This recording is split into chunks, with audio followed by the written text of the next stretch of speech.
Hey, Kathy. You're muted, but that's okay. Just to give you a heads up, we are streaming live on YouTube because I just got that going. So Okay. just to give you a heads up. All right. Thank you. Yep. But we'll start the webinar in a couple minutes.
I guess we're the only ones who like to get in here early. Make sure everything works. I always get nervous that something's going to go wrong. Yeah. I need to give myself time. Yep. Well, that's crazy because I expect something to go wrong, even though it hasn't really. Well, I like to be able to get everyone in and make sure, like, if we're going to start at 7, like, not sit down at like 1 minute. Right. I get a little stressed. I work in the courts and we're doing hearings now virtually, and it's definitely much more anxiety provoking. Yeah. Because I can't. It's already an anxious thing already. So. Right. The good thing is you can't talk on top of each other, or at least you're not supposed to. Right. So. They still try. Yeah. Oh yeah.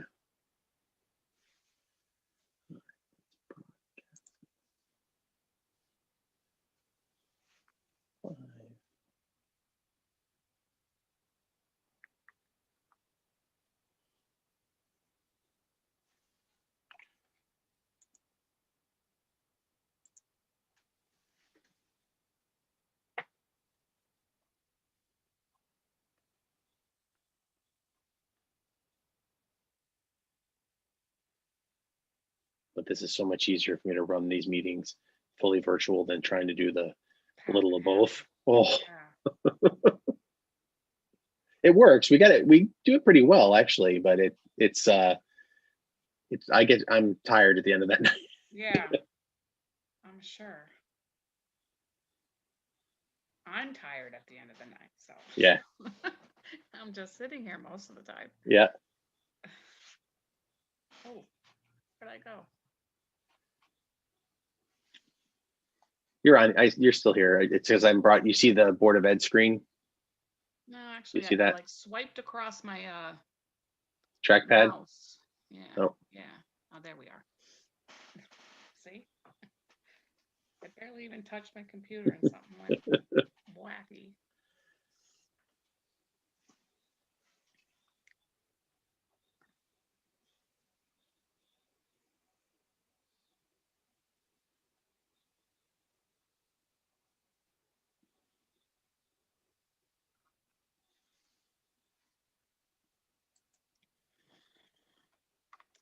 Yeah, I'm kind of surprised no one's here yet. Yeah. Nope. It's a third person.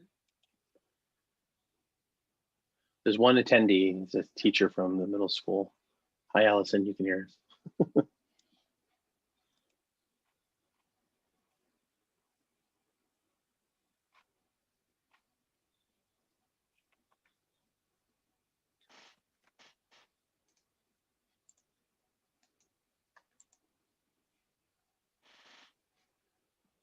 Oh, there's Deb.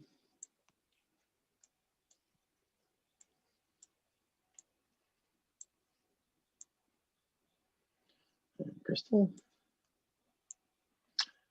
Welcome. To let you know, we are live streaming on YouTube.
Let's guess the minute that most people come in. I'm saying 56.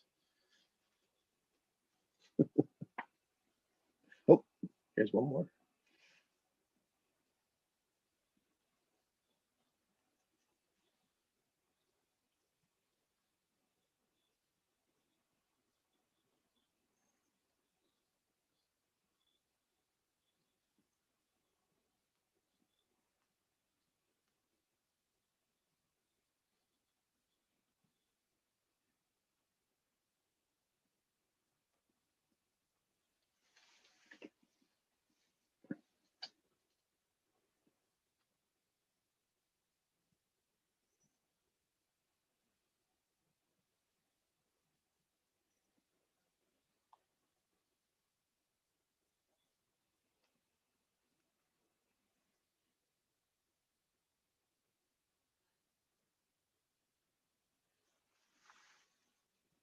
Here's David.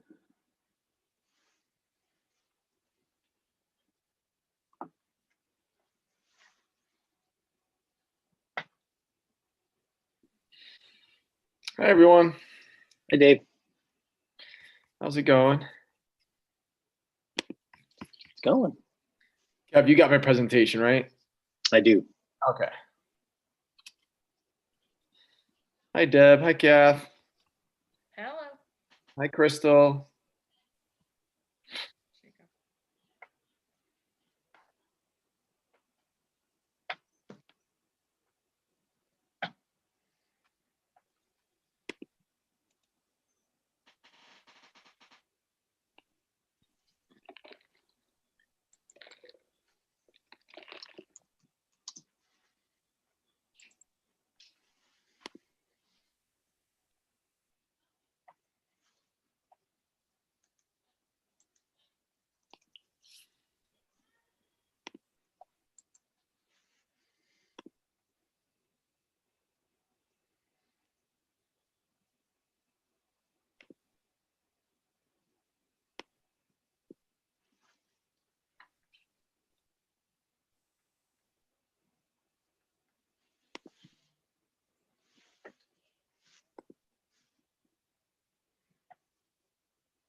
Hi, Dave. How are you?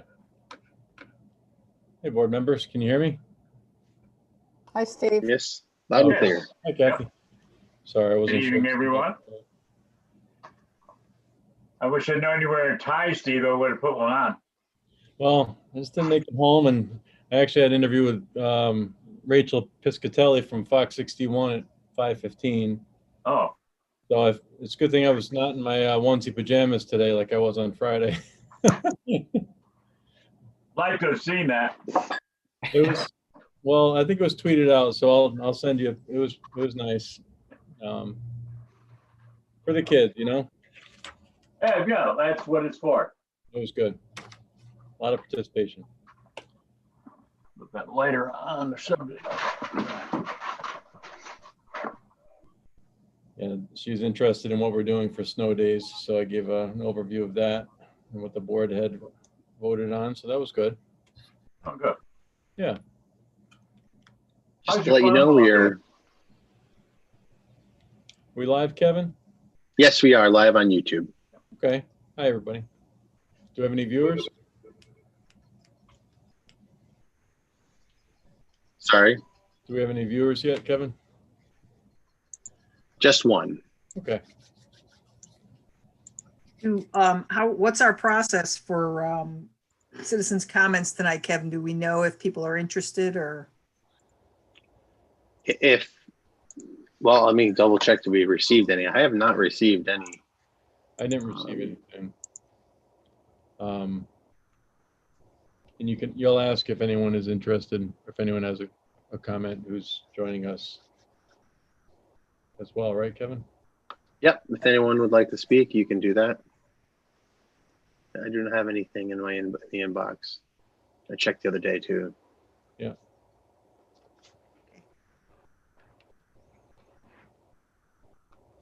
How many board members do we have on here right now?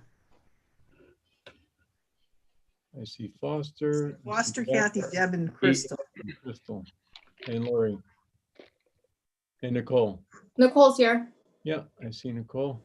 Rebecca's here. Rebecca's there. I see, yeah, I had to put it into grid view. We just had it across the top. Yeah, that's what I'm going to do. I'm going to put it in grid view. There we are. Oh, there's Sam. Oh, gosh. Looks like we have 7, I believe. Kathy, good. Or do we have 8? 8. Yeah, 8. 8, good. Just Brent. Okay. Okay.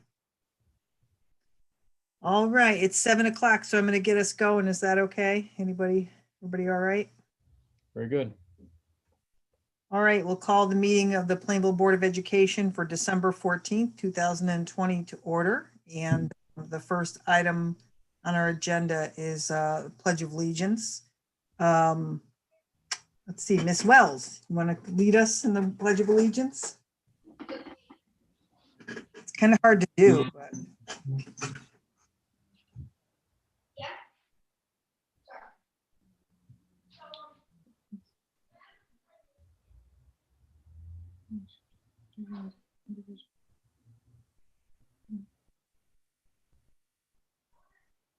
If someone's sound isn't working. Yeah, I don't know. Sorry, you want to lead it, Becky? I pledge allegiance To the The flag. flag of the United States of of America, and to the to the republic. republic for which it stands, one One nation, nation, under God, indivisible, with liberty and justice for all. Thank you, Ms. Puglisi. You assisted me. Always a pleasure. Appreciate that. So before we move on to special presentations, I just wanted to ask if we could have a moment of silence. It is today is the 8th anniversary of the Sandy Hook tragedy and the loss of so many young lives. Those first graders would be freshmen, I think, right about now. So if you would join me in a moment of silence.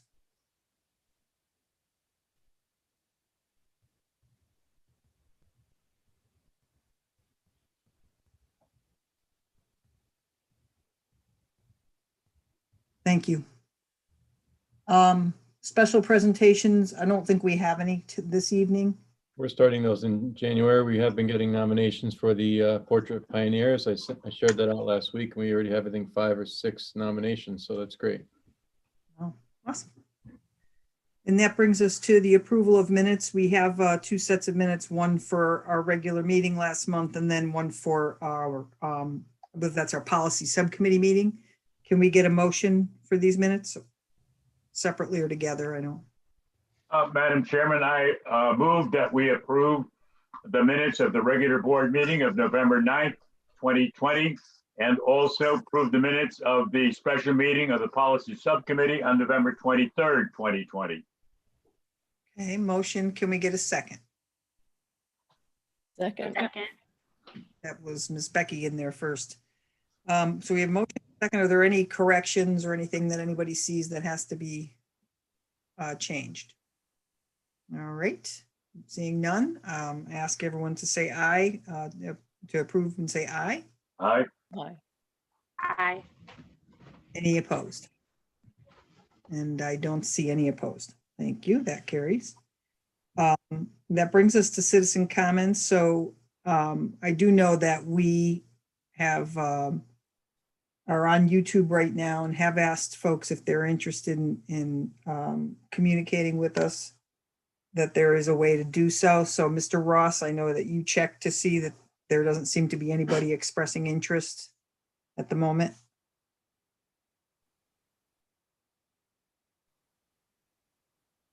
There are no citizens comments in the inbox. I have one person I can ask, Ms. Rogers, if she'd like to speak. I can allow her to unmic, allowing her to, if you'd like to speak. No, I don't have any. No, I Okay, don't. just checking. Thanks, though. No problem. All right, so there are no other attendees All right, at this thank point. you. Thank you. That brings us to Council Liaison, Ms. Puglisi. You have a report for us this evening, I suspect.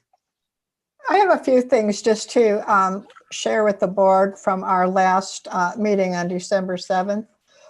We are now, of course, expecting the first major snowstorm of the season, and the council at our last meeting approved a purchase of road salt. This is what the roadways department uses to treat the surfaces of the roads. Usually non-treated salt is utilized in warmer conditions above 17 degrees, while treated road salt is used at temperatures below 17 degrees. So it's a little bit of science that has to go on just to make sure we get the right material on the roads to keep everybody moving along.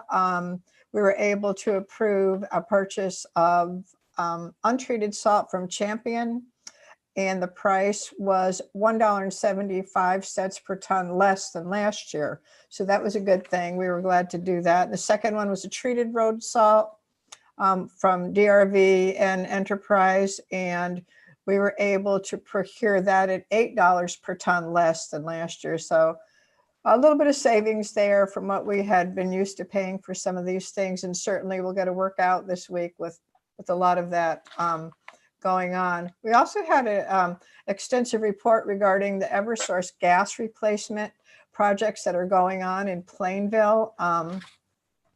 Earlier this summer, Eversource notified the town that they are going to be undertaking substantial upgrades to their distribution center and distribution system in Plainville over the next 10 years.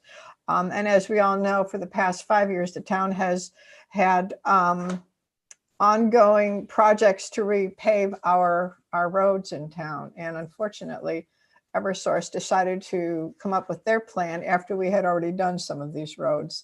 There is some agreement that Eversource will take care of the roads that they are currently excavating over in the western part of town, over off of Bohemia Street. They've been there frequently.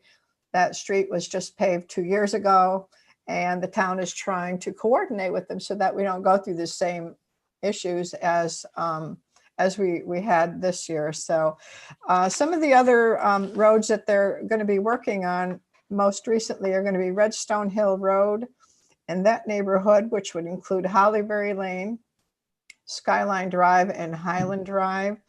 And this is a long-term project, and we will be coordinating with them so that we're not, repaving roads and then and them having to go back in and dig it up and kind of leave it not in the best condition as once it was newly paved. We also got a report regarding our airport. Robertson Airport has been undergoing a reconstruction of the taxiway, and is about 90% completed. That project was paid through the FAA grant, so that did not cost the town anything. And there's other improvements going on at the airport to the administration building and several other areas. So we are maintaining the airport. Much of the large projects that we have to do there are paved by the FAA, fortunately, because they're very, very expensive. And the FAA has dollars for us to take care of that. So we've been taking care of those things as well. Some of you may have heard that our town clerk, Carol Scoltetti, is retiring in January. Carol has worked for the town since 1998, and she was appointed town clerk after Peter Lennon retired in 2003. The town received 74 applicants expressing interest in the position. And after a panel of folks, including Stacy Buden, James Krupinski, who currently serves as the Newington town clerk, went through an interview process. The panel chose Cindy Perini of Bristol as a top candidate. She is currently a certified town clerk and is serving as the assistant town clerk in West Hartford, a position she's had since 2014. And before that, she served in the Bristol town clerk's office in several supporting capacities for 14 years. So we are very happy Cindy will be joining us. Carol has been a dedicated soldier in the town clerk's area for the town of Plainville. That's a very busy area. The elections are involved. There's documents that need to be retained. There's a lot to do in that particular position. So she's done a really good job, and we'll certainly miss her as she attends all of our town council meetings as well. We are also going to have a public hearing so that the town can appropriate the $980,000 that was allocated in the capital improvement budget for this current year. We'll have town public hearings. There's going to be one set for Monday, December 21st at 7 p.m. so that we can appropriate $490,000 from the unassigned fund balance to help pay for some of those items. Also, in terms of financials, the town staff is currently making plans for the development of the fiscal year 2022 town budget. And as we know, one of the first steps is to have a joint meeting with the town council and the Board of Education, as we have done in the past several years. The meeting is generally held in mid-January, and the town manager has suggested two dates of Tuesday, January 12th, or the following Tuesday, January 19th. So I'm assuming he will be coordinating with Superintendent LePage and the board to make sure we can get that. In light of things regarding COVID, most likely this is going to be a video conferencing rather than us personally getting together as we had done in the past. I miss seeing everybody in person. You know, it's very different when you have to do it this way, but we have to be safe and we have to take care of ourselves and we have to do the smart thing. The town council is also going to be having its regular meetings via Zoom until at least January, and we'll see what the state of the COVID activity is, but we need to take care of each other, and that's certainly one way we can at least do our part. Regarding COVID-19, the municipal center, library, and senior center are open to the public. The schools are conducting in-school learning at this point in time. We have had some staff in the sewer department, buildings and grounds, roadways, police department, senior center, and the municipal department having to have quarantine as a result of contact tracing. So this is a very active situation, as you are very well aware of, and the school, I'm sure, has had numerous examples of where they've had to do similar situations. So it isn't changing in the right direction, but we just need to do what we can to take care of ourselves. So we will continue to monitor the pandemic and follow the recommendations of the health officials. We had Shane Lockwood speak to us and reiterate the importance of social distancing, wearing masks, washing hands, and doing everything you can to keep yourself and your family and friends safe, because that's what we have to do right now. Two more things before I close. I just wanted to thank the Chamber of Commerce. They coordinated a wonderful Santa parade this past Friday evening at Norton Park. There were over 500 cars there with numerous children, and they were so happy. They had a great time. They were happy to see Santa. It ended up being weather-wise a beautiful evening to be outside, and it was a great turnout. So again, the reason for this was that we could no longer do our traditional tree lighting where folks gather together at the firehouse. So the chamber came up with an alternative, and honestly, it was quite successful and everybody did enjoy themselves. So I want to thank the schools for getting the message out to the families and students, because there were lots of them there and they were having a good time. And I'll close with wishing everybody a happy holiday season. Most importantly, I hope you're able to stay well. I hope your families stay well. And let's hope for a much better 2021. Happy New Year. I'll take questions if anybody has any for me. Any questions for Ms. Puglisi? Actually, Kathy, I did wonder if there's going to be an overlap between Carol and the new appointee. Yeah, I believe there will be. Carol has agreed to stay on for a transition period in the month of January so that our new town clerk will be able to feel comfortable and transition into the system that Carol has set up. So yes, she will very graciously stay on and help us through the new employees orientation period. That's great. Thank you so much. We already have her set up in the system, the new person. So. Ah, there you go. All right. They're already getting going. On top of it. All right. That brings us, unless anybody else has a question, I don't want to close that down. All right.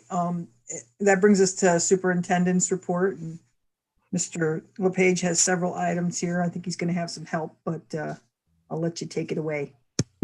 Thank you, Chairwoman Tyrell and Council Chair Puglisi. Thank you for the updates and information. That's very helpful. Kevin, are you able to bring up the MSP Renovate Like New presentation? Yes, can. Thank you. So I'm just going to give you a very quick overview about the MSP Renovate Like New timeline, including some justification of the timeline and then our next steps. Last year, just prior to going out for COVID in March, actually in January, Town Manager Lee and I had a conversation with Dave Selmer from the Office of School Construction Grants and Review, or OFCG&R, one of the longest acronym names. But we spoke with him on the phone, then we set up an appointment, and a group of us went down to meet with Michelle Dixon and Dave Selmer, just to talk about the timeline and kind of some of the parameters of the project as we start to plan it out, and also looking at the start date and the timeline, which I'll get to. So Kevin, if you could just take me to the next slide. So as you know, all the schools have been, well, time goes by very quickly. So I remember when I started as principal at the high school, the renovation had just been completed basically in the year prior to me coming, but all the schools have now been renovated like new through the availability through state grant funding, which goes through a whole process that you're all familiar with, or many of you anyway. We're definitely directly involved in those projects to a large degree, both in as a board member perhaps, or as a parent. As you can see the picture there, I think we have a familiar parent in that picture, trying to get, or a couple of parents trying to get people out to support the referendum vote for the renovation projects.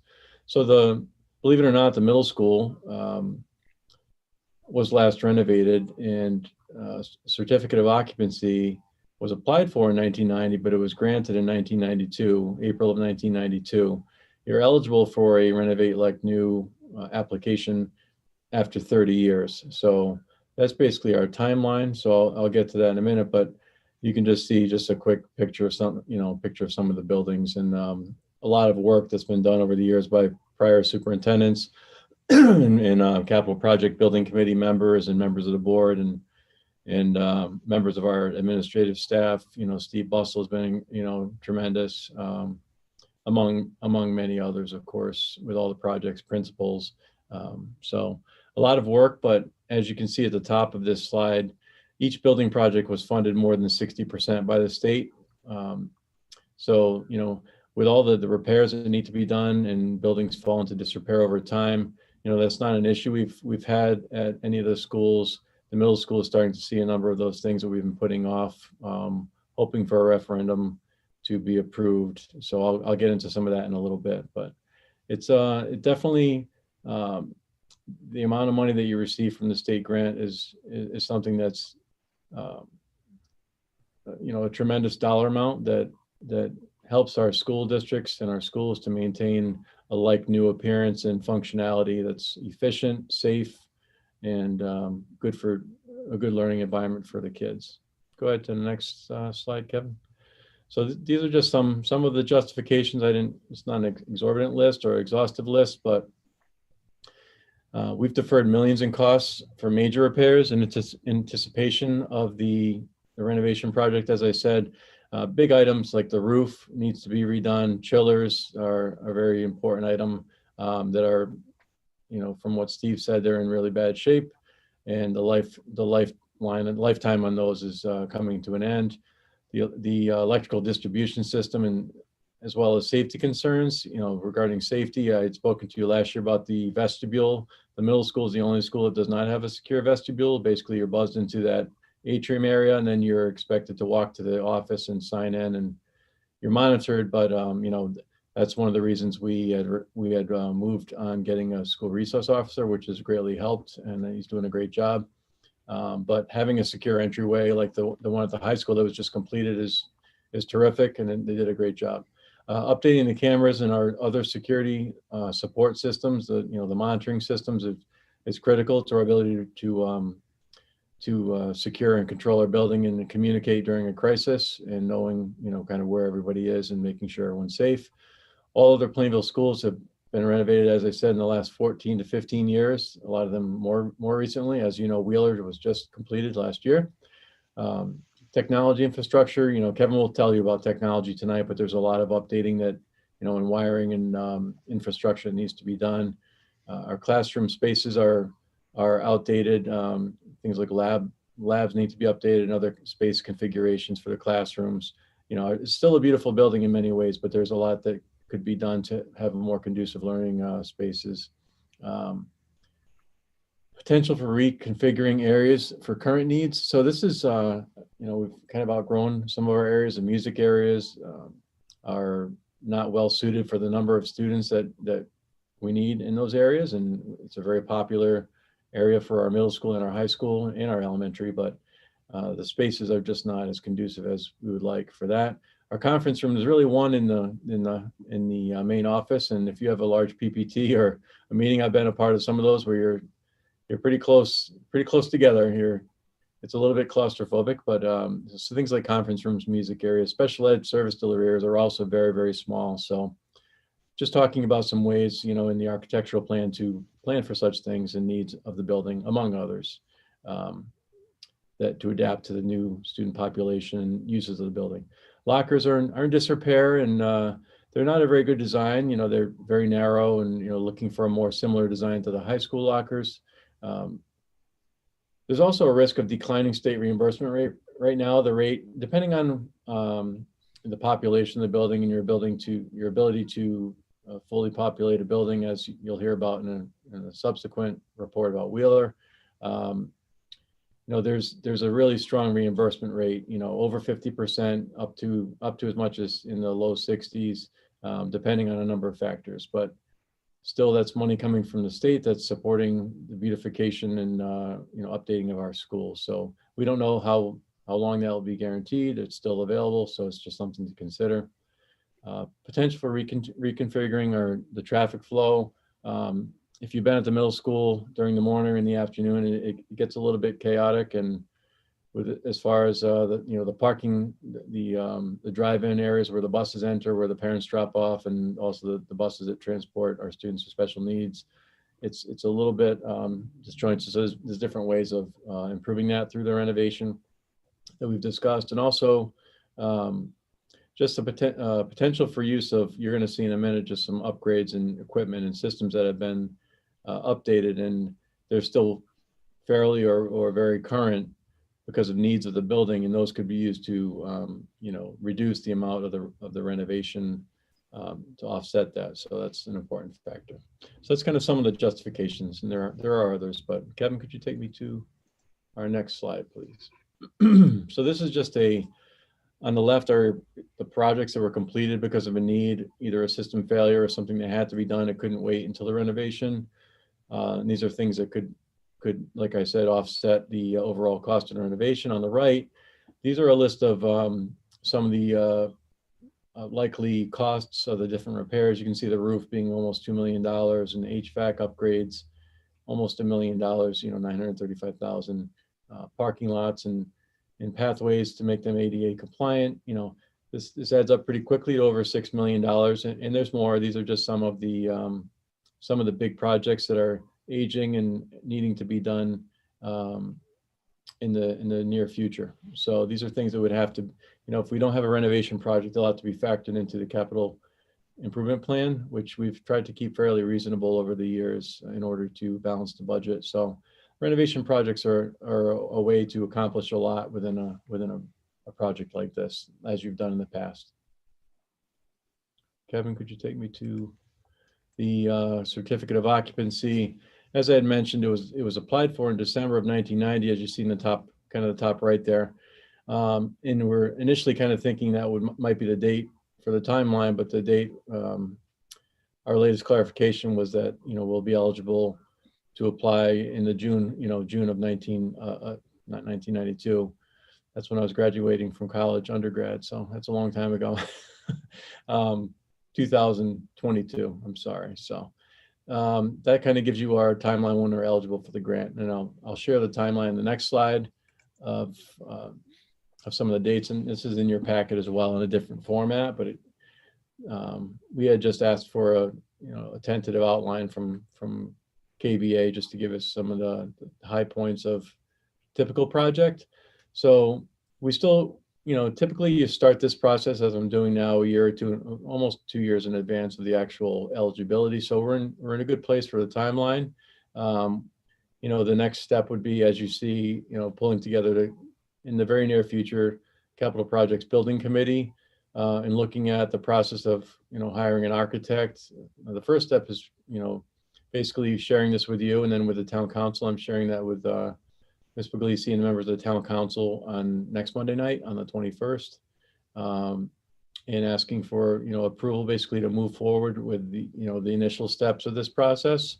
Not to say that it would, if anything changed, we wouldn't be able to stop the process, but you have to start the process in order to be ready in time for the project referendum, which has to happen in May of 2022, given our current timeline, which is kind of highlighted there. So basically there's work that needs to be done with the architectural firm being hired, conducting a study, and then getting approval to proceed from the town council and with support of the Board of Ed. And then, so this is kind of a preliminary just outline for you, just giving you some of the big dates. Kevin, could you, this next one just shows the legislative approval process is involved with school construction grants and reviews, and I won't read it to you, but it basically gives you a priority list of what has to happen in order to be approved for this funding through the legislative process. And then next steps are just, as I had mentioned, getting approval to proceed in December of 2020 now, with the initial steps. And then establishing that building committee, capital projects building committee. I know there is one in place that just did a great job with Wheeler. So it may be the same exact members or maybe additional members or different members. That would be decided in the spring of 2021 with the goal of securing an architect for the initial planning that would start in, summer, July of 2021. So that is the presentation. There's a lot more information and details involved, but I just wanted to kind of give an overview of, the impetus for pursuing these renovation projects and the value and the benefits and some of the things we put off. And there's a cost and the benefit to everything, but with some of the big items coming due in the next few years, it's going to be really important to consider keeping our schools beautiful and safe and best suited for our students in the district. Any questions at all? Not so much a question as a comment. I appreciate the fact that we're talking about this now because we do need to keep reminding folks about all the issues that have occurred at the building and how we're having to continually keep kind of pushing them back and hoping they can wait. And, it seems like we've been doing this for quite a few years already. So I know we have a little bit of time yet, but I think it's the right time to start talking about it and moving forward. So I appreciate the information. Of course. Anyone else, or I'll move on to my next miscellaneous updates before I bring up Kevin. I'm happy to answer any questions, at another time, or I will be presenting again with a couple of my colleagues for town council on next Monday night. So you're welcome to join that as well. And that's about it for the MSP renovation overview. So I wanted to share a few miscellaneous updates just with some of the things happening around town. First of all, as mentioned, and I was interviewed, I was talking to board members just before we went live, or I think we might have been live on YouTube, but with Rachel Piscatelli from Fox 61. So I guess I'm going to be on at 10 o'clock tonight. They were just asking about our snow day plans and what we're going to do if there's a snow day on Thursday. And I know I shared out with the district on last night when I shared the latest cases that the board had approved of one traditional snow day for the first storm of the year. And this looks like, we had talked about, we hope it's a good one where there's snow, the kids can actually play in. It looks like it's going to be one of those storms if it holds true for a couple more days. So that would work out well. And then hopefully we'll be back on Friday for the, which would be our last day of in-person learning before the holiday break next week. Monday, Tuesday, and the half day Wednesday are going to be fully remote learning days. It's a decision I made. A lot of superintendents are making similar decisions.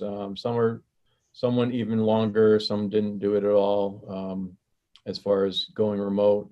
The main reason for that is just to provide a little bit more of a buffer for the potential for being a close contact, because as you know, I've been I just sent out another notification today of 2 cases, or 2 yesterday. So we're at a total district level cases since August reopening of 61 cases, 45 students and 16 staff members over the last 3.5 months or so. So in every one of those cases requires an extensive amount of work and contact tracing. I can't say enough about Julie Samard, our COVID compliance liaison. She's incredible. Working closely with obviously with Stacy Buden, our HR director, who's also incredible. She works more with we all work together, but when it comes to the adults and the staff issues, that's more Stacy. And then for the student issues and working with the families, it's Julie, but also our school nurses at each of our schools. They do a tremendous job, whether it's the weekend, late at night, early in the morning. We've had cases come in, be reported to me at 5 a.m. through an email. And we had to act really quickly and gather the team and make sure that we're safe to open, and we were able to do so because of the circumstances. But that one case at the high school that involved something that that had been reported really late, and I checked my email at 11:30 and went to bed, and then I received more information at about 11:45. Woke up and we didn't have enough time to do all the contact tracing, and there was too much concern. So I did close the schools that one day at the high school, but that was it so far. But we have a great team in place. So, you know, with getting back to the snow day process, I derailed, but it's all related. So that Thursday, if it's a snow day, would be a traditional snow day with no school. We make that day up on, I made a correction on my email tonight. I think I wrote June 12th. It's June 11th, which is a Friday. I won't have kids come to school on a Saturday. I'm not that mean. And a parent emailed me that her son's getting married that day, so she hopes that there's no school that day. That was fun. She was just giving me a hard time, which was funny. So that's our situation with snow days. All snow days beyond this, you know, the first one, which may be Thursday, would be fully remote learning days. So those won't have to be made up at the end of the year, unless, as Foster had pointed out at our board meeting, that we approved an exception to that if there's a power outage, a widespread power outage in town, where a large number of our students, or if we have a number of teachers who can't get on to do their instruction, we'd have to make a decision to make those days up as well in the week of the 14th to the 18th. So that's something we'll have to monitor if it's a big blizzard or we have high winds. So, but we're hoping that we don't have that happen. It is 2020, so it's bound to, but we hope it doesn't happen, and we'll take it one step at a time. You'll have to tell me how I did on the news. I'm not really sure. I'm not very good at that type of thing.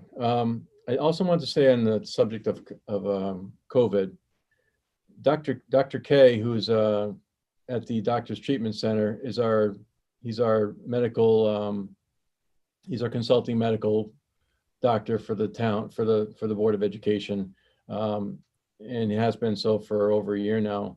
And he's been terrific to work with, you know, in consulting on COVID cases. He's also doing the Binax rapid testing. So if we have a case, someone who's symptomatic, instead of sending them to a place that has extremely long lines, you know, we're able to get the test done and results back in 2 or 3 hours. You know, unfortunately, appointments fill up fairly quickly, but he gives us priority. So Julie and Stacy have been working really closely with him, and he's been terrific to work with. So I can't say enough. You know, and as you know, the rapid tests, or I'm sure you've heard, the rapid tests are most effective if someone is symptomatic and you get a positive, then you can start the contact tracing process really quickly. That's when it's most beneficial. However, we have had some close contacts of, you know, a family member who had it and wanted to check if their children had it, and we were able to get quick results, even with some that were not symptomatic. So the test has been pretty good for you know, situations where they're living with, you know, a parent who's got it and who's ill. So it's been helpful for some situations. It's not the end all be all, because even if you test negative on a rapid test, if you don't have symptoms, you still have to get the PCR test, and before you can consider whether or not you need to take additional steps. And if you're symptomatic anyway, we're having you stay home. So there's pros and cons to the rapid test, but this has really helped us for situations as I described. I mentioned the remote learning days, and just as I said, you know, we're doing contact tracing. You know, Stacy was doing it 2 days in a row last week until 10:30 at night. You know, and Julie's working, contacting parents all the time. So we're trying to give that buffer so that it won't be a foolproof, you know, situation where we're gonna alleviate any concern, because there's still this whole week where things could happen that it traces back to a close contact in school, but it will reduce it by from Friday afternoon when the kids go home this week until you know, the holidays, you know, next Thursday night and Friday for those who celebrate Christmas, and over vacation. It'll decrease the chances. So it gives a bit of a buffer, and students will be learning through remote learning on those days. I know I'm giving you quite a bit here. I have 2 more things. This one's a really good news, and I want to thank, you know, Sam. You know, we were squeaky wheels. The CRF, Coronavirus Relief Fund. You know, basically how this was awarded initially was based on a survey that went out to superintendents last year about what you think you might need for this current year for coronavirus relief in order to stay open, and what resources would be, you would need help on. And based on that survey that we didn't know at the time was going to be used for calculation measures, some districts put exorbitant amounts based on what they thought might happen. And we put a reasonable amount. We didn't really know at that time, what was going to happen. So many things have changed. We were awarded $235,000. Similar districts with even less need than us were awarded 2 or 3 times as much. There were a lot of upset superintendents about this across the state based on how it was awarded. Sam was great with the business leaders, business managers, and working with the state and communicating. And we submitted everything that we believe that was eligible for this. If we had the funding, what would be eligible under the funding in our grant application, because Sam was directed to do so in case any money was freed up. Basically what they said was if anyone turned the money back and wasn't going to use their money, then they would reallocate it. Well, and they were also looking to award districts that were staying in full, in person as much as possible, where districts had requested all this money to stay in person, but then they never opened their doors or were in a different model than they had anticipated. So, they, in the eyes of the state, they shouldn't have gotten that money to stay in person, because this money is really to keep kids in school as much as possible with the safety mitigation needs. So long story short, after some squeaking, and I spoke with the director of CAPS and Sam with the state, several times. They adjusted. There were towns that could not spend all their money and justify it, so they had to give it back, and we were awarded everything that we asked for. So instead of $235,000, we were getting $875,000. So that's a very good scenario for Plainville. So we've been working really hard to articulate all the expenses, everything from the, any extra staffing, the PPE, transportation costs. I won't go through line by line, but Sam has done that. And, we just resubmitted the grant again. It came back for some corrections. We resubmitted it, and it's a process, but, we have a very good relationship with the state. They appreciate all the things that we're doing in Plainville, and we're complimentary. And, I think that this is going to help us out a great deal, because we also have the ESSER funds of about 360, is it 360,000, 329,000, I think it is, around 329 or 331,000, that those can be expended much later. This has to be expended by the CRF money, has to be what's the word I'm looking for? Not encumbered, Sam. It has to be basically spent by December 30th of this year. Or at least basically earmarked for expenses, and it can be spent over the, I think it's about 90 days after December 30th, but it can't be used for remote learning. It can't be used for things of that nature. So if we're looking for technology, it has to be technology support, in-person learning, things of that nature. So anyway, that's really good news. And I appreciate the partnership. Sam did a great job, and it paid to be vocal with the other superintendents who were upset about how that money was allotted. So that's good news. The last thing I'll tell you about, and I sent a report to you that I share with, Town Manager Lee. We've met a few times on the topic of Wheeler, and the request, or the requirement, I should say, for the grant application, the renovation, to increase our students by 45 students over the amount of students we had at the time, which was 311 students. So basically bringing up to the student enrollment to 356 students at Wheeler. There were a number of, when Dr. Brown was superintendent, she had proposed a number of different strategies. And then we agreed with our administrative team that the best way to do it would be to, and one of the ways was to reassign some of our preschool students. So we had a plan in place, and I articulated in the pages that I sent to you, the plan that we had in place and the number of students that we had. And basically we were going to be, what we did was move the preschool program from Linden, as I told you about last year. Both of those classes, which in a typical year is 15 students per class. So that would be 30 students. and then one of the 3 classes from Toffelon Elementary School. And we did it in a way that there were the students who didn't have siblings at Toffelon. There were students who were closer to the Wheeler area. So we did it in a way that made sense when we planned it originally. However, a number of things happened. After that 311 number, 8 students, moved out of the district for one reason or another. It brought it down to 303.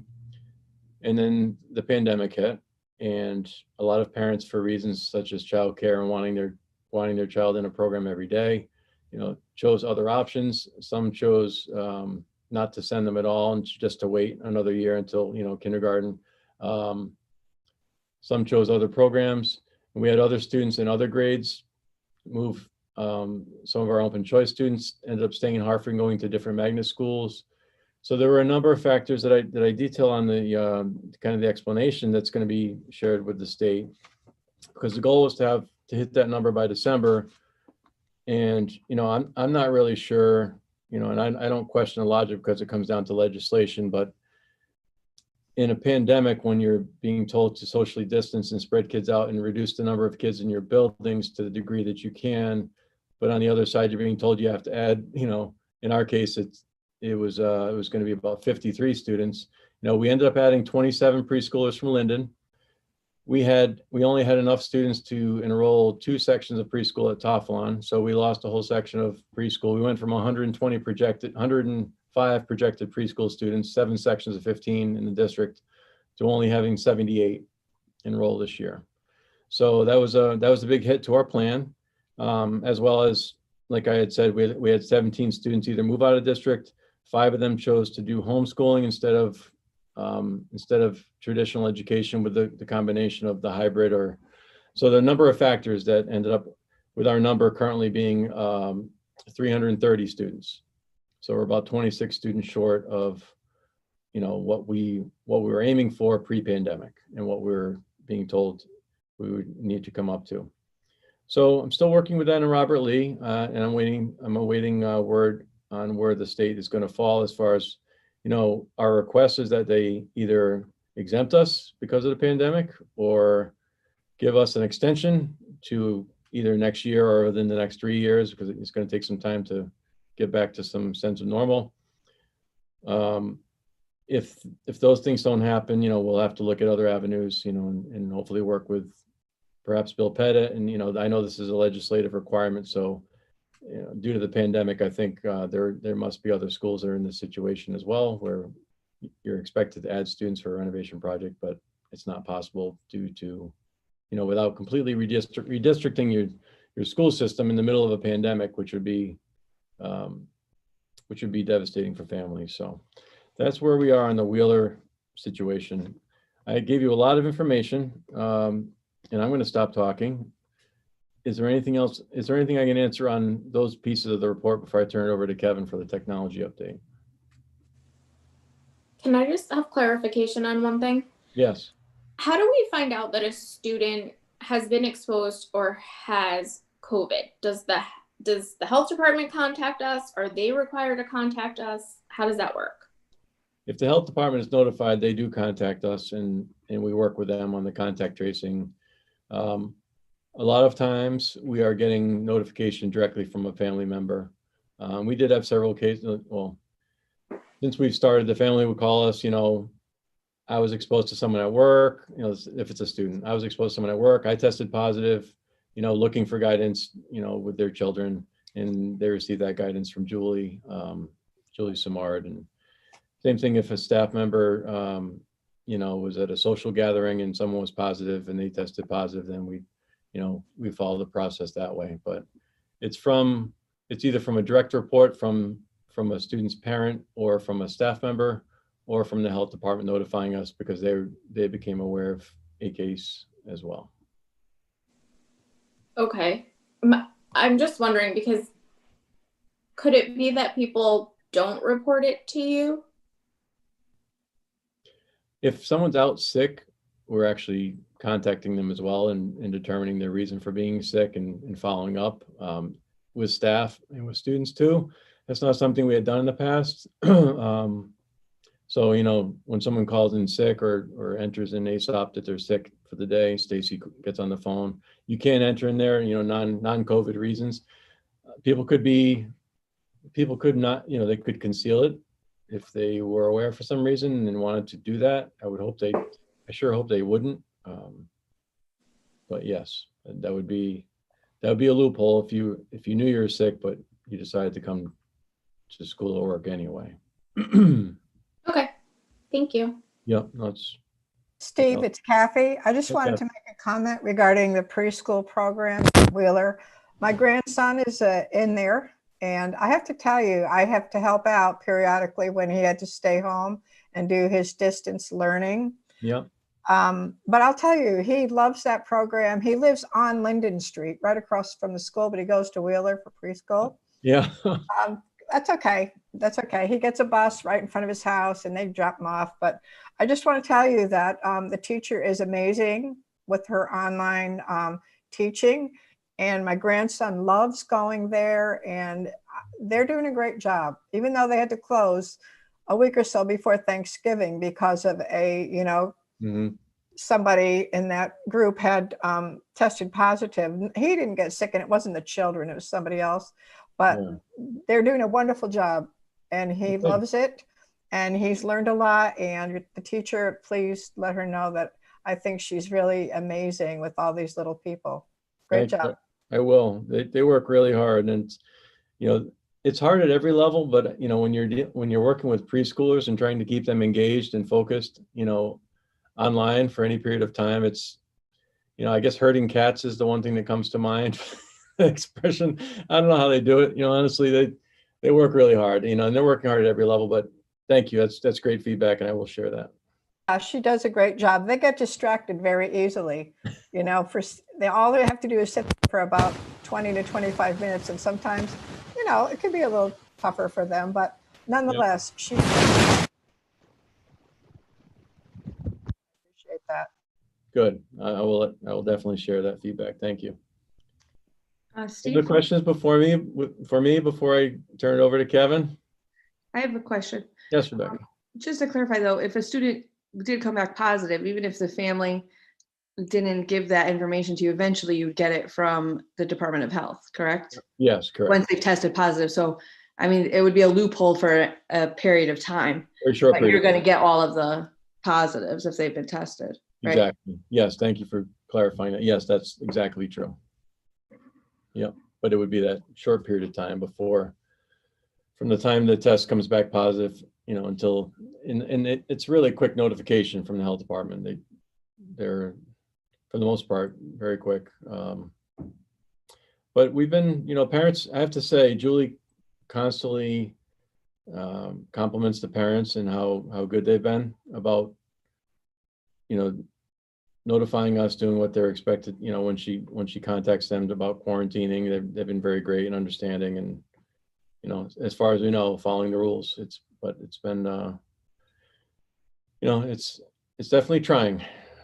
Every day is a new adventure, but, you know, I'm pleased with where we are. And, you know, from everything that we've seen, from all the cases that have come in, we haven't seen a clear-cut case of school transmission. I know it's hard to say that, and sometimes you may not know if someone's asymptomatic, but in all the cases, except for a couple that were, just a couple, literally 2 or 3, that were, you know, potentially uncertainties about the source, and that's become more common now because it's so prevalent in the community. We've been, you know, it was an uncle that came over for Thanksgiving, or that happened a few times. It was, you know, it was a family member they were with and sat down and they had a meal with a group of friends, you know, so we've been able to trace it back to a specific situation from outside the school. But anyway, that is my report from me. And I'll, you know, we can answer any more questions at the end or after as well. But Kevin, do you want to jump into your technology report unless there's any other questions? Sure. All right. Well, thank you for having me tonight. And let me share my screen. And the crazy thing is the last time I presented to you was in March because I was pushed off last time because I was sick in the January. So we did it in March, right before we went to lockdown and after the 13th. So the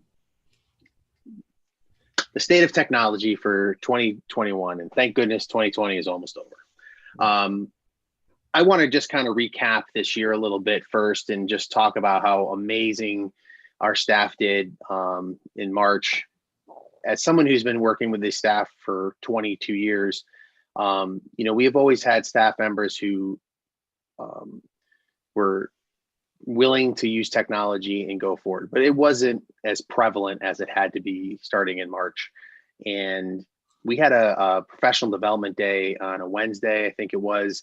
And by Friday, we had 3 weeks of instruction, frameworked at least, K through 12. Our teachers had some ideas of what we were going to do. We had plans for the elementary students moving forward, which we knew was going to be difficult because we didn't have the one-to-one devices at the time. So that was impressive how they just moved forward with it. We gave them some ideas and they just ran. As we saw, 3 weeks led to 3 months, and we continued to just evolve in the spring. And then over the summer, the word hybrid and distance learning came into play, and our staff kind of moved into that. So, we have really two models. We say we're all in right now, the Plainville High or Plainville schools, but unfortunately, that really is considered hybrid learning at this point in instruction, because we do have a portion of our population that are still remote from full-time right now. So our staff is working hard to stream their classes and also work with the students who are there in front of them. And that's made some challenges across the board, as many of you have heard, but our staff is just doing an amazing work. And as Kathy was saying, the work that our elementary, especially the lowest grades, those are some of the grades I was most worried about on how we would get this to work. And those teachers have, done amazing work going forward. So the next couple slides, just going to give you some screenshots that I received of our students working. And this is during the distance learning week. We had students from in health class, and we had some music classes. And Mr. Wilford, the music teacher at Toflon, wrote to me and said, one of the benefits of being in full distance learning was they could sing again in class, because in school, they can't because of the aerosols that singing creates. So the students were able to sing, and they were able to do this telephone song. And he said it brought a lot of passion back to his instruction, being able to do that. So he really, truly enjoyed it. We have also Mrs. Carnival's class there waving in the lower right-hand corner. And on the next slide, we have some of her students working, doing math. They have little whiteboards. They're showing their work as they're working. And you can see how our teachers were instructing from an elementary level. Some brought in their own laptops. Mrs. Carnival brought in her laptop to facilitate the instruction to help her as she went. So she had 2 computers for that instruction. So you can see how that worked. Next, we have some of the high school staff. We have some science teachers, and then we have some hybrid instruction here as well. You can see in the upper right-hand corner, Mr. Chaussee is doing a chemistry experiment, and he's got his camera on it, so you can see the students in the far, and if you look on the TV, you can see actually the flame back there. So they're able to follow along with the experiment as they go. In the lower picture, you can see Mrs. Hathaway working with students. They're doing some work with the screen, but notice how they're all able to participate, but still be socially distanced, which is great. So it's just kind of some screenshots of that. But I also got some nice photos of students that were volunteered for students working from home. And I thought it would be nice to just see these photos of how our students are working, some of our full distance learners, and some of our during the week that we had. So here's a few students hard at work, and our one last one doing some math. So, I want to thank the board for their support over the years in supporting technology. I don't think Plainville would be as successful in this model if we hadn't had that support for the years leading up to it. I hope it was helpful to our staff. I know it was stressful, but hopefully it was slightly less stressful than other districts who had to basically go from 0 to 100 in 1 week, you know. So I want to just give a round of applause and an amazing thank you to our staff for all their hard work and how they've worked with us through the this whole year. And so I want to just say, great job.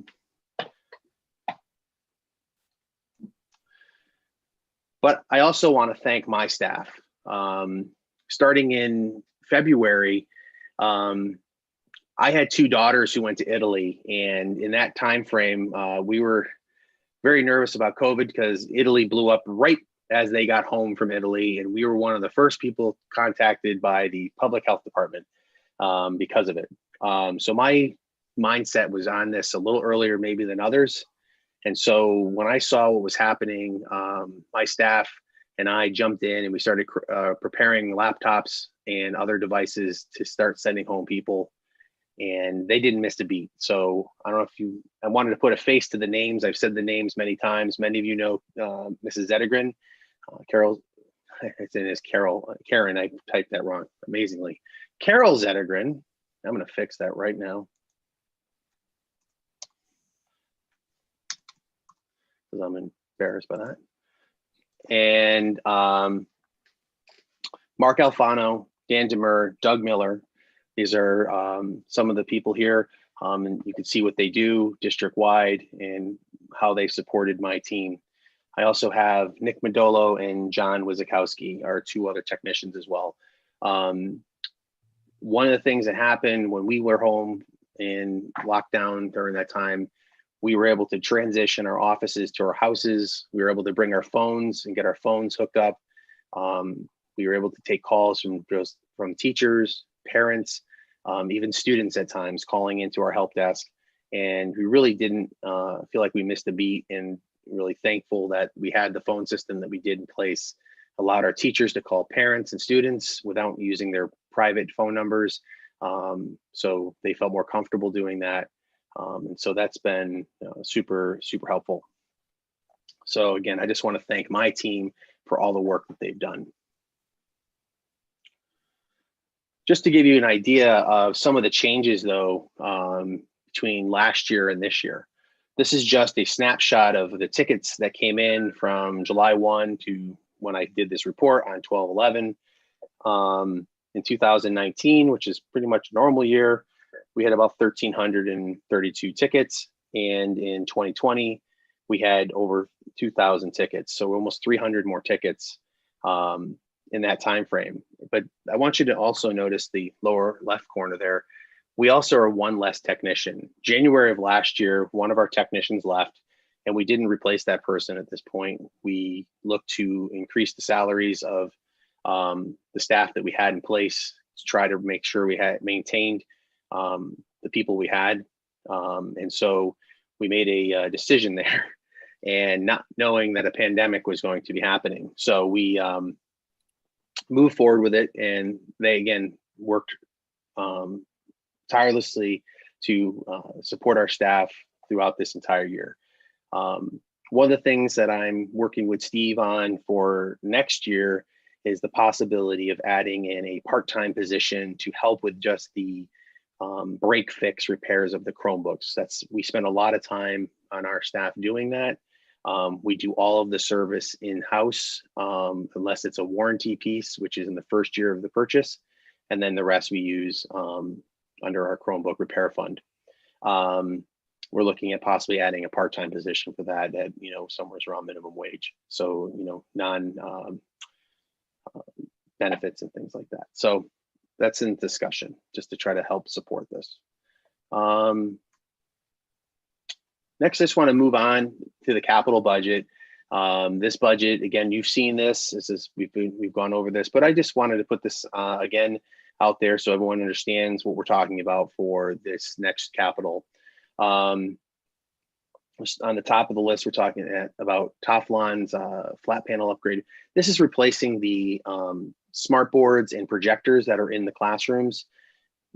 You can't even get smart boards like they have anymore. They're only flat panels. So just to give you an idea of what we're replacing. And so that's the use there. And you can see the equipment that's in place. It goes back to that renovation date that Steve showed you earlier, 12 years, 6 months ago.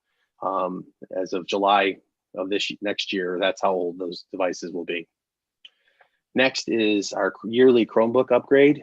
This is to support grade 6, 9, and a elementary grade level with their incoming Chromebooks. Next is a Teflon teacher laptop replacement. This is to replace the laptops that are 7 years old at Teflon. Next is the support staff Chromebooks. These are the devices we were looking for last year that we pushed off to this following budget to support to our support staff. These are basically slightly better Chromebooks than the students get. They're a bigger screen. They're for our tutors and paras and support staff who need to enter data and other pieces of information, correspond with the parents as well, and teachers via email. So these are, again, our basic Chromebooks, but just like 13-inch screen ones. Next is a scheduled replacement for office computers for central office, the high school, and Teflon. The high school one also includes facilities, the adult ed and food services, and as well as guidance and all of the office staff. Next, in middle school, we have a computer lab. And again, you see that there's 10 computers there. And if many of you who've been on the board for a while know, most computer labs don't have 10 computers in it. The middle school used to have, this lab especially had 25 computers in it in the past. Because the students all have Chromebooks and because the way they've changed their instruction, they came to me and said, 10 computers would be more than enough for the station work that we're doing, where some students are doing coding, some students are doing engineering or video production, and while others are doing, storyboarding and other things on their Chromebooks. So 10 devices would be enough to maintain that lab. So that's a big savings there. Next is a high school network upgrade using E-rate funding.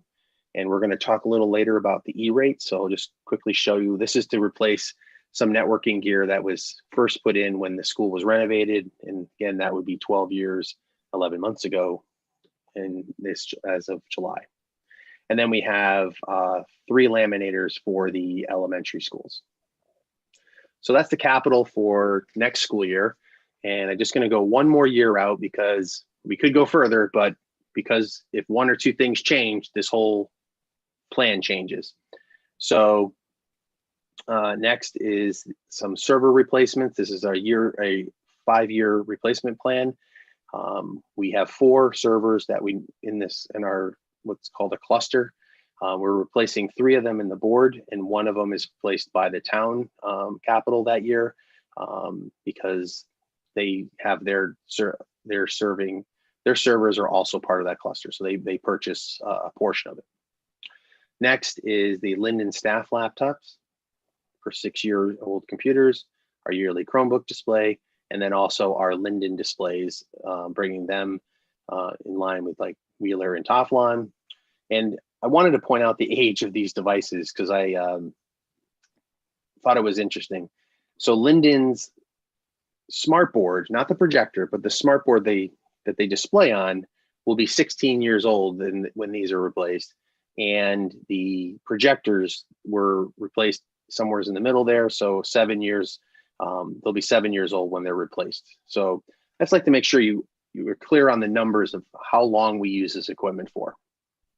And then our year 2 of our E-rate upgrade. So are there any questions about the capital before I move on to E-rate?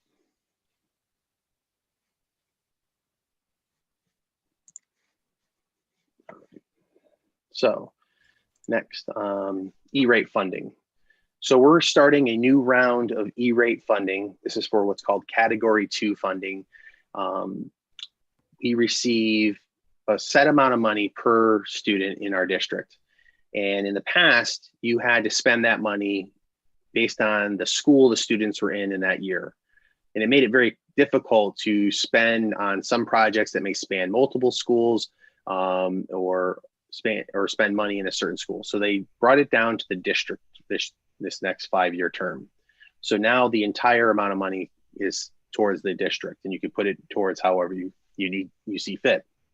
So in the E-rate, we'll be receiving about $389,000 total dollars, where 40% of it has to be paid for by the town of Plainville, and the other 60% will be paid for by the federal government.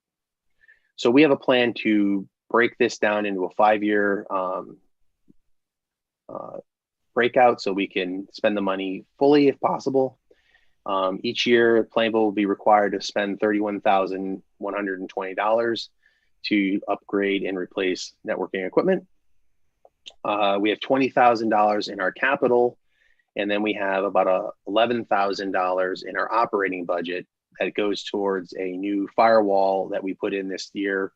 And that firewall is a managed service through the Connecticut Education Network. We used to have a 1 gigabit connection. We now have a managed network connection that's 10 gigabits.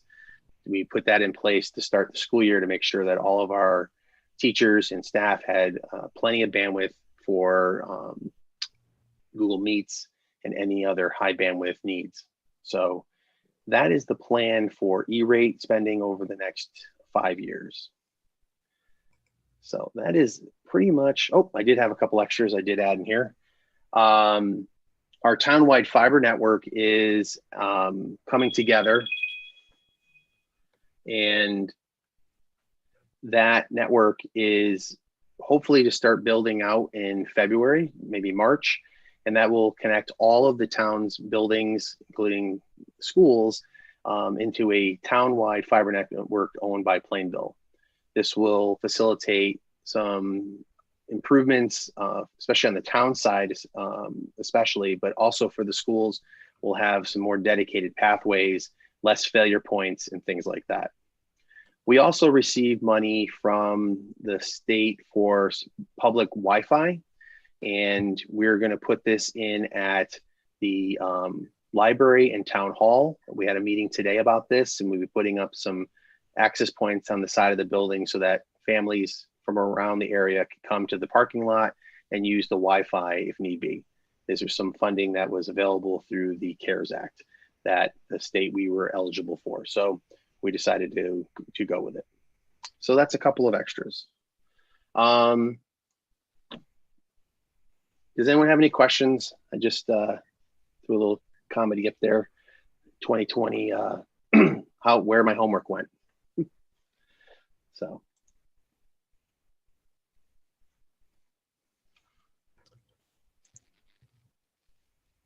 Other than your joke, I think it was a great report, Kevin. Oh, come on. I've had that on our website for a while, actually. I liked it, Kevin. That's a good joke. It is great. But again, I just got to say how proud I am of my staff and our teachers and how they handled this going forward. I think it was pretty amazing. I would agree. Absolutely, 100%. It's been a learning process, but they persisted, worked through the challenges, and we're in such better shape than we were when we started. And every day we learn and grow. And I see all the messages going back and forth between, even from the teachers sharing with one another different tools and strategies. Hey, you should try this. This is great. And just it's been a real collaborative process. So we're grateful. The growth in that area has been amazing. All right. Any questions for Kevin before I turn it over to Dave? I do want to tell you that the presentation from Vicki is going to have to be postponed. Vicki dealing with a family emergency, so we're going to move that. It was good news about the special services update. So Dave will be our last presentation tonight. So that being said, if there's no questions for Kevin, I know he shared a lot and you've heard a lot with the capital budget proposed earlier. So Dave, I'm going to have you share our class size and staffing report, which is something we look at every year about this time as we're looking at the preliminary. Well, we're doing quite a bit of budget work already, but it's definitely important information for us to have and be aware of. Dave. Great, thank you. Kev, can you put that one up? I'm trying. Uh-oh. There we go. It wasn't loading at first. All right. That wouldn't be good. There we go. All right, thank you, everyone. So it's my pleasure to present the annual class size and staffing report. As Steve said, we use this to plan for the upcoming school year, so the 2021-22 school year. This report will hopefully allow you to see what our enrollment, staffing, and class sizes are projected to be for the next school year. But as you are definitely aware, this is a moving target. This is our best guess as it stands right now, using our current numbers and using some projections. But as you know, with the pandemic, that's kind of thrown a wrench into a lot of this. So we're going to hopefully get as close as we can to what we feel like is going to happen next year. Next slide, Kev. So the next two slides that I'm going to show deal with the 2012 enrollment study that was conducted. And some of the numbers have been changed a little to reflect true numbers that we have had through the years. But this slide in particular takes into account live births in town and the impact it has on enrollment as these children become school age. Another impact that we have is any new housing in the community. And we know there is a one big project right now for new construction that could impact, as that gets finished and as houses get built, we'll have new families, I'm sure, coming in and occupying those homes. Next slide. So this gives you a little idea of what the projections were, what the actual enrollment was, and then the forecast. So the darker blue was the actual enrollment of those years in particular, and the red was the projected enrollment. You can see the actual enrollment was a little higher than the projected enrollment, and it kind of trends that way, but we're seeing a little opposite this time. It looks like the projected enrollment will be a little higher than what our actual may be. We're projecting a little lower than what the initial projection was. And again, that the pandemic had a big impact on this. It had an impact on our actual enrollment this year and what we thought it was going to be. And Steve, did a good job of showing how that affected Wheeler. But that impacted us across the district, and obviously it impacted every district across the state. And then we also have a lot of withdrawals and transitions from our district to another and coming back in. So that's always a moving target that we have to contend with. Next slide. So this slide represents the enrollment numbers for next school year based on our current student population for the elementary schools.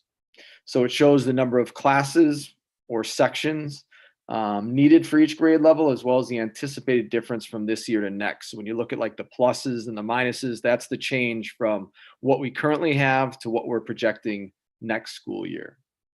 We did add back one preschool class for next year. So we're at 6 right now. And as Steve said, obviously the pandemic had a big impact on our preschool enrollment. We are projecting to add another class back in for preschool, hoping everything is more normal next school year as we begin. And we're projecting for that 105 pre-K students, 15 in each section. We also added in 28 students from private daycares that are due to be kindergartners next year. So we're anticipating getting those 28 into our schools. And with that projection, I just, for the ease of numbers in this presentation, I just kind of split those 28 between Linden and Toflon, because Wheeler is the smaller school. Obviously, they're not all going to go to Linden and Toflon, but we have, obviously, as a district, have the luxury of moving teachers, from building to building. So as it stands, we'll project for Linden and Toflon to have a certain number of classes, and then as well as Wheeler, but we know we have other students that are kindergarten ready that will hopefully join us. Next slide. So this is the projection for the secondary schools. There's not much change in total number. They are constantly changing. We have new registration and withdrawals all the time. But really, if you look at the overall change in middle and high school combined, it's an overall gain of 4 students. So it's really negligible. Next slide, Kev. So here's the projected enrollment across the district with an anticipated total enrollment of 2,205 students. Again, we're factoring in those kindergarten age students that will hopefully be entering our schools. The kindergarten numbers are low, but we may see additional students being enrolled who were kept out this year, as Steve had mentioned before, for pandemic concerns. And our projected elementary enrollment looks to be about 39 students less than this current year's total. Next slide. All right, here are some additional projections. This looks at the total number of open choice students from Hartford, as well as our students attending school elsewhere. When looking at students coming in and students going out, so our students that are our district students going to other schools, and then our students coming in from open choice, we have a net gain of 4 students, and that's without any pre-K open choice students added yet, because we don't know how many students we have for all of those sections and how many will accept or actually open up for open choice next year. We also don't know how many 8th graders may choose a different educational setting next year, like a VOAG or a tech school. That's always something that's an unknown at this point in the year. We also will look to increase open choice enrollment as appropriate to our district based on class sizes and availability. We really look at what are the grade level sizes and class sizes, and can we take on more students from the outside. We are actively looking into creative strategies to better understand why some of those students and families are choosing some out of district placements. So we're going to look at some strategies to try to make sure we understand why students are leaving, and if we could inform parents about some of the great opportunities we have in Plain, but we may have some students staying instead of choosing other opportunities. Next slide. All right, so this slide just provides a look at the certified teachers broken out by elementary school and the grade level during the current school year. So we have 59 total grade level certified teachers total, and then you can see the subtotal for each school pretty close in teaching staff for each school. And obviously Wheeler took the 2 pre-K classes from Linden, so they have the 4 pre-K and Linden doesn't have any. But on a normal year, they would have had 2 pre-K teachers as well. Next slide. So with our projected enrollment numbers, we anticipate needing the same number of elementary staff that we have currently, which is a good sign. And these adjustments were made to the numbers of sections and classes at all the grade levels to come up with that. You could see the minuses and pluses as the students are going from one grade level to another. A grade level may need a teacher to move with those students to make sure we have enough teachers at the grade level. But these are just projected numbers. Obviously, the principals have, some say in whether they switch a class or keep grade levels, especially at the upper grade levels, maybe keeps classes a little higher and keep another teacher at a lower grade level to make sure those are relatively low class sizes as well. So this doesn't stand as what it's going to be next year, even if the number stayed the same. It just shows you that we can use the same number of staff to staff our buildings and keep class sizes relatively low. Next slide. All right, so across the board, you're going to see class size averages from 2011-12 all the way to our projected 2021-22 school year. And the class sizes do not present any concerns about big or large class sizes. We're remaining relatively low. There's going to be fluctuations here and there, but and this is a credit to the board as well. You've kept class sizes low, and we've staffed the elementary schools appropriately to make sure that there's a good staff to student ratio. Next slide. So this gives you an idea of the number of secondary teachers per school and department. Now you might get thrown off by the 0.7s and 0.5s and 0.1s, but basically we have an ELA teacher and ESOL who works with our students that are learning another language and our English language learners. She teaches half at the middle school and half at the high school. So she's a 0.5 for MSB and a 0.5 for PHS. We also have 2 language arts teachers, English teachers at the high school that are 0.6 teachers. So when you add those 0.6s together, it's 1.2, and then you throw in the 0.5, that's 1.7 of a full-time equivalent staff member. So that's why you get those decimal points and odd numbers there. Next slide. So class averages are projected to be very similar as school population will be almost identical at the middle school. There was a loss of 7 students overall, so the class sizes will stay relatively flat and the same as they were this current school year, with no concerns. Again, these class size averages for the specials classes are expected to be very similar based on our similar enrollment projections for next year. Next slide. So this slide displays the sections running for core content areas along with average class sizes at the high school. So classes vary in student enrollment due to level and whether the course is an elective or a graduation requirement.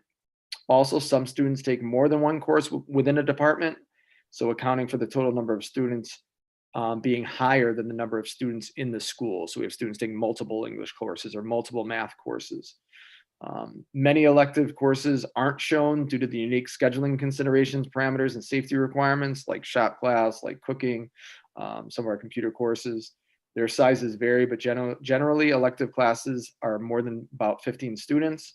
We have some advanced level courses like advanced placement or early college experience courses that might run with slightly fewer students to make sure that we run those more rigorous courses and keep those opportunities open for that college level experience. But those circumstances are rare. Most classes are staffed pretty well. We did take into account, obviously, this unique school year with the need to make sure that we were spacing students away from each other and keeping distance. So we did keep some classes lower, obviously, than we normally would, but that didn't impact staffing. So the class sizes we may be able to increase again next year, hopefully if we're not in the same situation as we are now. Next slide. So every year we have areas that we potentially could save money, pending retirements, whether retirements are in certain positions or not, looking at class sizes. So there's always some opportunity to save money in certain ways. One is just retiring and hiring staff at beginning salaries and saving money that way. But there's also some potential of collapsing classes if we don't create too high of a teacher-student ratio in certain areas. Next slide. Now, again, always a moving target. This slide highlights the challenges with projecting enrollment at any point during the year, as the movement of students in and out of the district never ends. The pandemic has also exacerbated this uncertainty in student movement. So if you look at those stats right there, we did have 18 total students withdraw for homeschooling, which is definitely an anomaly. We don't have that many students homeschooling in a single year. It's usually a couple.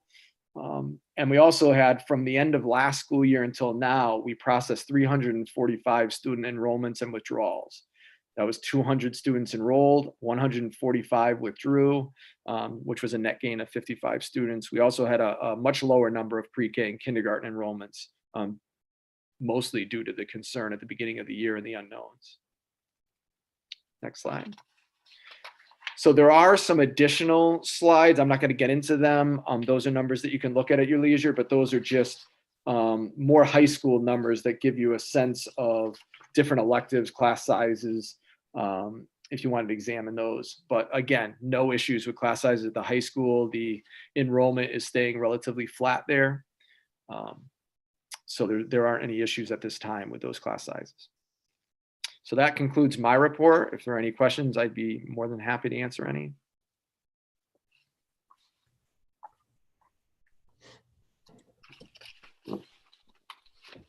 Thank you, Mr. Lewandowski. Very thorough, and that's important information for us to have and to consider as we go about the budgeting process. Board members, do you have any other questions? As I said, we're going to move Vicky's presentation to another time. That was a good news report, with the district special services update and their compliance report. And, I also wanted to give them a great shout out for with a recognition, I don't know if shout out's the formal term, but I want to recognize all our special education staff for catching up on so much of the testing and the PPTs that had, because of the school closure and the remote learning, it was really difficult. And they did a great job. They were all caught up at the beginning of the year. We got really creative, and between that success and then also the district special services update and compliance report, I should say, very favorable. Just a couple of things to continue to work on, but a really positive report. So a great job by Vicki. Sorry she couldn't be here tonight, and by Vicki and Christina Kiley and the entire special ed and student services staff. So great job to all of them, and we'll share that at a future time. Are there any questions about any of the many items from my report tonight, or anything else I could help you to better understand? Or So the one question I'm wondering about is, does the report, or when we're talking about the enrollment report, where does that new housing complex fall? Like, are there assumptions being made about the impact of that complex over off Camp Street at this point? Because I don't know what the timing is on those houses either. I saw one has been, it's not finished, but there is one house built there, but that's expected. Kathy may know better than me, but it's around 60, I believe 60 homes. So that's a good sized neighborhood. And we had talked about the potential, depending on what the state requires with Wheeler, of looking at, districting that so that those students in that neighborhood would potentially go to Wheeler to account for the required increase in students. So that, that's why we have the pre-K slated to go back to Linden next year. And it's kind of a tentative plan, but it kind of depends on what we're required to do from the state. We want to make sure we get the full reimbursement, and we do everything we can to increase student enrollment. So, but yes, as far as the timeline though, Becky, though, I don't know when those homes will be completed and when families will have moved in. And I know they do it in phases and kind of in chunks. But that'll be important information for us to look further into as well. Good point. Yep. Dave? Yeah, no, I was just gonna say, we have talked about looking at what the phase-in process is like and how that could affect us, like how many houses are gonna be built at this time, and in another 6 months, how many more? Because you're right, if all of a sudden you have 40 homes that are built and you have 25 third graders, well, that really impacts one school if they're going to the same school, and we could have that happen. I know in my old district that did happen at certain times when all of a sudden you had this big influx of a certain grade level, and how do you accommodate? So yeah, just trying to, obviously we wouldn't be able to understand what grade level they're going to be until they're there. But knowing how many houses are going to be built and that it's basically a family neighborhood, the high likelihood we're going to have a lot of elementary school children out of that. So just some funny things that happened, maybe not so funny, but just some things that happened with that neighborhood that is now well established, but down below Samuel's Crossing and all of those, in my mind, first of all, there was a point in time when people were saying, oh no, those are like, downsizers, and, people are going to move in there from a bigger home. And it's like, they were 3 and 4 bedroom homes. It didn't make any sense to me. So sometimes, you get conflicting information about what you hear about some of these, housing complexes, or it's not a complex, but housing, development areas. And the other thing that I noticed is in some of those areas, people from town moved there from their smaller home in a different location. And so you still get people from town, but then their house goes up for sale. And, so it's a little bit of a revolving door, but obviously it's all a guessing game, but it's good to kind of keep our eye on what we think might happen there. So that was all my questions. So I'm sitting here like waiting for somebody else to talk, and I realize I'm supposed to move things along. All right, wake up, Becky. So that was it for our superintendent's report. Our board subcommittee, we have a student representative, Catherine. I see you on here, Catherine. You want to give us an update on the high school? Sure. Can you hear me? I Okay. can hear you. Okay, so as of late, student discussion has focused on school-related issues, holiday plans, and COVID-related questions and concerns.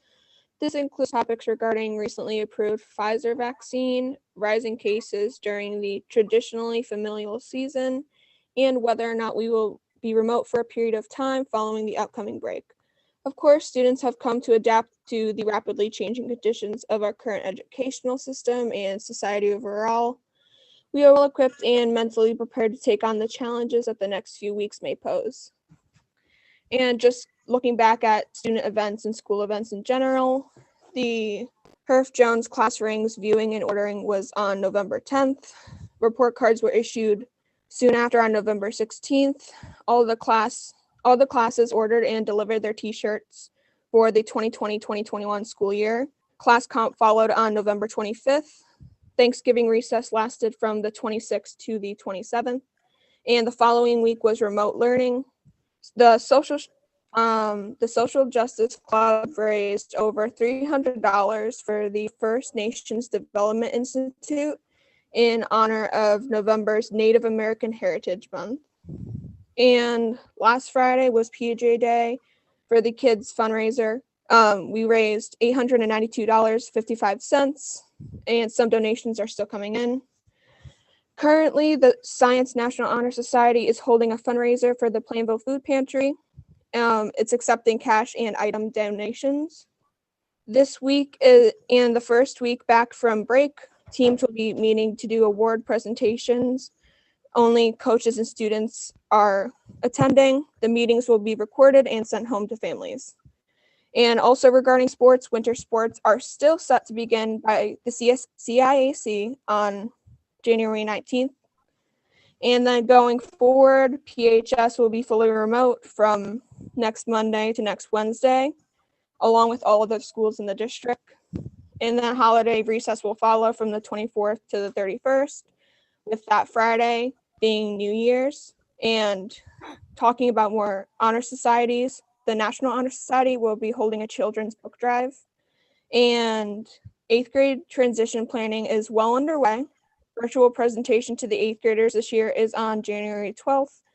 Also working on plans for the class of 2025 open house, which is scheduled for February 3rd. And lastly, students will start the course selection process for the 2021-2022 school year in January and will continue into the following month. All right. And that's all I have.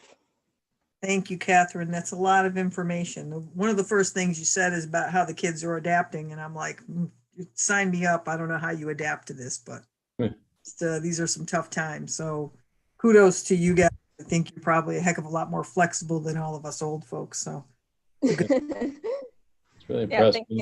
Even like when I heard class competition, and I know, I was getting the announcements from the class advisors and Mr. Serwinski. They got really creative with that. It was very cool how they do, because I'm used to when, I remember that was one of the events where I would have a headache for about 2 days after, because it's all the students in the gym and lots of interactive activities, and there was a lot of pre-recording and just really interesting way they handled that this year, and it still seemed like it was a lot of fun. So did the seniors? I feel like all students this year recognize what's happening. Yeah. And we're fully aware of the rules that we need to follow. So we're just trying to find any way to celebrate in any way we can, and that's safe for us. So I'm just glad that we're able to, do events like that, and I'm sure other students are glad as well. Who won, Catherine?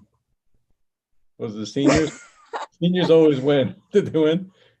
No, seniors actually lost this year. Wow. I shouldn't say they always win. Most of the time, once in a while, there's an upset by juniors. Seniors did technically win, but I'm not sure how the points were actually awarded. Sorry, I was confused. It was confusing points wise. Seniors, sorry, that was my mistake. Seniors technically did win, but it did seem like the juniors won a lot of the online events. I'm not sure how the points were awarded though, so. That's okay, as long as it was fun. Thank you. Thank you, Catherine. Facilities and finance. I do not believe we had a meeting this month. And so policy subcommittee, Ms. Crystal, you want to say anything? So yeah, we met Monday, November 23rd virtually. Let's see, Mr. Lewandowski explained to us a little bit about changes with the policy. That we were switching from cave policies to shipment and Goodwin for a few reasons, mostly that it was beneficial to use their policy language, shipment and Goodwin's policy language, in case they were ever needed to defend the board's position. So we went through quite a few policies. I believe there were 7 policies. There were 6 that were student-based policies. 1 was personnel. And then we had 4, we went kind of reviewed 4 regulations. Right? You're right. That's it. Yep. Now we're gonna kind of, they're on our agenda, correct, as a first read and in the new business. So I don't know if there's anything else to report. So, what happened is Joan. There was a lot of information, and Joan sent me something the other day, and she said she was talking about policy, and she said, a lot of times new board members don't realize why we do what we do, but anytime we have policy, we put it on the agenda, basically accept it and then table it, because we give ourselves a month for us as well as the public to look at the policies and make sure that there aren't any things that we all missed. And so, there is like a waiting period, because policy is, it's important. It's what really guides us. So, so we'll be looking at those new policies in our agenda in a little bit. Thank you. Curriculum subcommittee did not meet. Miss Kathy is there somewhere. But we're going to meet on January 6th, right, Kath? Do you want to say anything? Okay. I think January 6th, we're going to be talking about the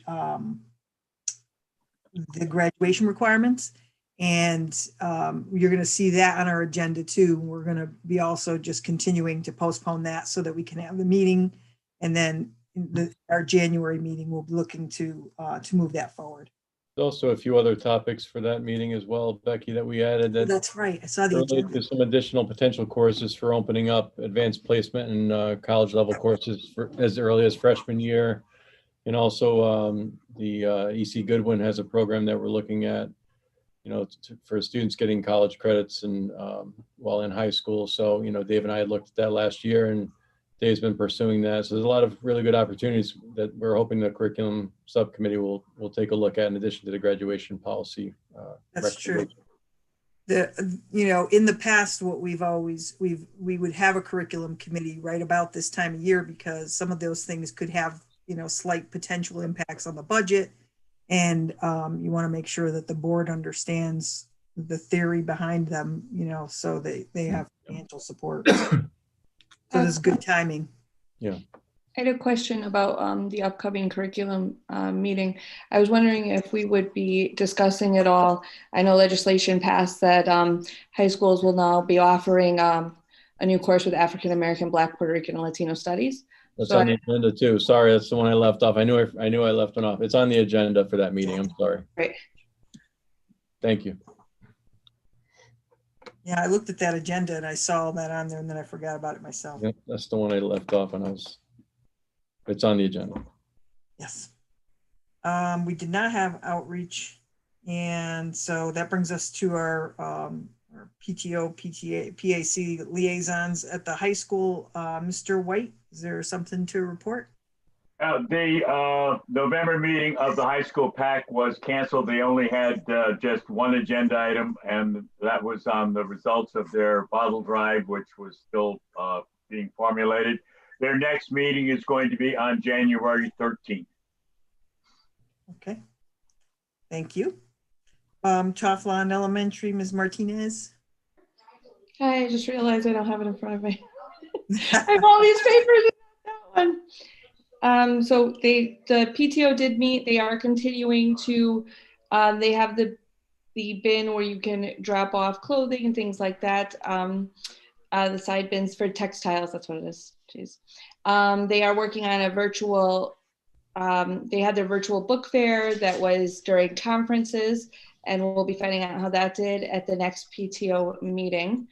They have been getting really creative as far as yearbook with getting pictures from the kids in the classroom as well as the kids outside. I know they were able to get some good pictures of pajama days and events.